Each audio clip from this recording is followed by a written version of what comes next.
1, 2, 3, 4.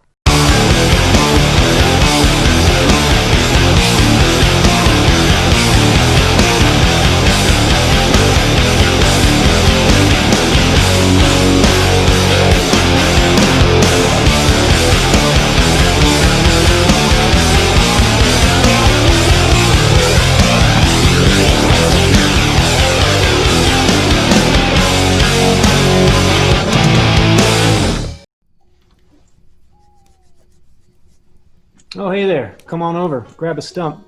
I'm going to share some old rock and roll stories called Glory Days with Burke Thomas Overdrive. This one's called When I Auditioned for the Offspring. Way back in 2007. I was based in Seattle and playing around in a couple different bands. And I got a call from an old A&R guy from a former band, Vendetta Red. His name was Pete Jaberga. And he said, got an opportunity for you. I want you to get ready. I'm going to throw you a band name. I said, yeah, throw it at me. He said, it's the Offspring and they're looking for a drummer. Adam's leaving. I said, okay, pretty cool. Yeah, what's up? What are the details? And he said, you need to contact their management and set up an audition time down in LA, or no, Orange County. And I remember at this time, my favorite hockey teams are the Kings and the Ducks, because I grew up in Orange County, but I went to other school in LA before I moved to Seattle. So the Ducks were in the Stanley Cup at this time. So it was a good distraction from all the hustle and bustle of flying back and forth.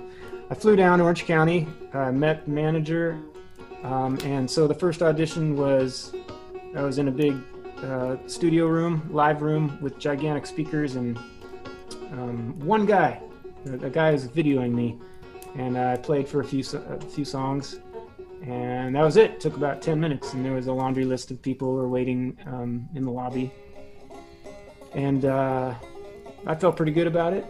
And on the way to the airport, flying back, I got a call from the manager saying, the boys checked out the video and they want to jam with you live.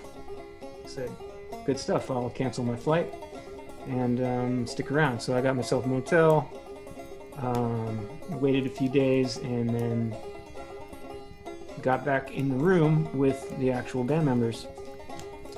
And they gave me 4 more songs to learn. And again, I think I felt real comfortable with it, jammed with them. One of the songs, that one, they said that was the fastest we've ever played that song. So I didn't know if that was a good sign, but got through it and left, and getting ready to go back on the plane, like, you know, good try, that was fun. They called me again. They said the boys want to jam with you again. So they gave me 4 more songs. And I stuck around the motel. Actually, I did fly back to Seattle. I had to work, and I flew back 3 or 4 days later.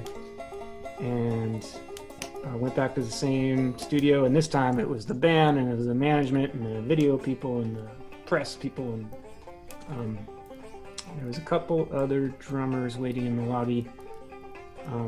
But I have to make an aside here that what I didn't tell Pete, my friend, who's telling me that these auditions were going on, is that I just had hand surgery. I put my hand through some glass, and the tendon split here, and it was hard to find, so they had to sew it back together. Still have a little bit. You can see it's kind of gross. Anyway, at that point, my hand was in like a claw kind of a thing, and I was taking a lot of meds, but I couldn't really pick up a drumstick. Anyway, I told the surgeon that I had to go do this audition, and he said, if you do the audition, you're going to have permanent damage. You just got out of surgery. I said, okay, we'll see how it goes. When I did get down to the first audition or videotaping, I had my hand wrapped up in a bunch of duct tape and a long sleeve shirt. And all you could really see was part of the brace sticking out of my middle fingers. Anyway, once I got through that one, I knew again with medication, that I would be okay. So that was the test. And then once I got the call back, it was good stuff. Okay, so for the last phase of the audition, it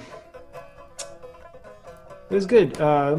More challenging songs now is playing with loops and certain count-offs and tracks and things like that for their later tunes.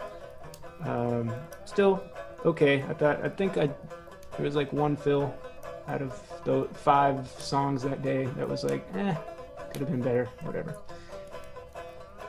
Anyway, overall, real good experience. I left there, totally peaking and excited, and what a cool opportunity. I remember I went to an Angel game right after that, and I couldn't even concentrate on the game. But weeks and weeks go by. I'm back in Seattle, and I finally got a call. It came down. The manager said it came down to 2 people out of the hundreds of whatever, and I wasn't it. A guy named Pete Parada, who's an awesome drummer, got it, and that was all good. Because out of that experience,